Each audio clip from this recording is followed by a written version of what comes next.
Hey everyone, it's Erica. Today we're taking a deep dive into choosing your color palette, how to limit and unify your colors to build harmony, mood, and balance. I'll be using this desert lake photo from our grid method tutorial as my example.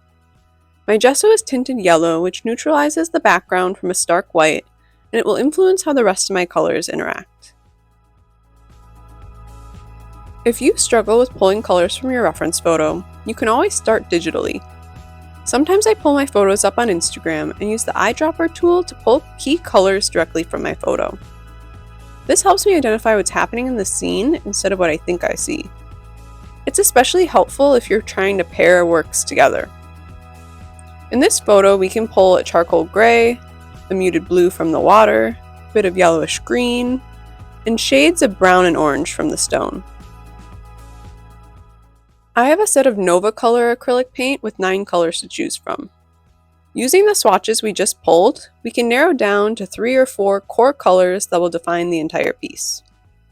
This doesn't mean I'll only use these colors, but everything else I mix will come from them. For this scene, I'm focusing on blue, which makes up a large part of the water and sky, orange for the mountain landscape, and last, red. It may not seem like an obvious choice just by looking at the photo, but consider what you can mix from it. Mixing red with our blue and orange will give us the purple and brown tones we do see, and create more harmony than pulling a pre-mixed brown or purple. This will be our palette for most of the painting.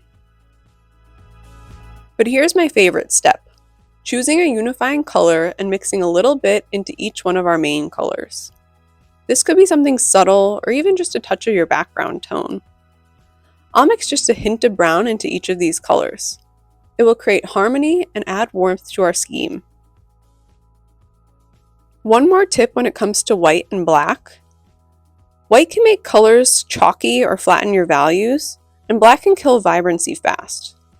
For most paintings, I hold off on adding white and black until I'm ready for the finishing touches. I've laid out the 3 colors on my palette, and now I'm going to demonstrate how just adding a touch of brown to each of these colors will create a cohesive and harmonious look. By adding one unified hue, we can see just how much of a difference that can make.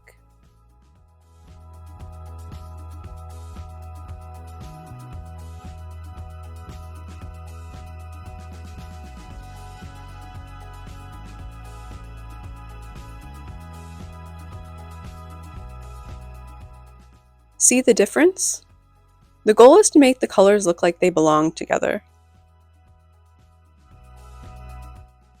So here we have our final product when you build up your palette intentionally. Pull your colors, narrow them down, unify them, and use restraint with white and black.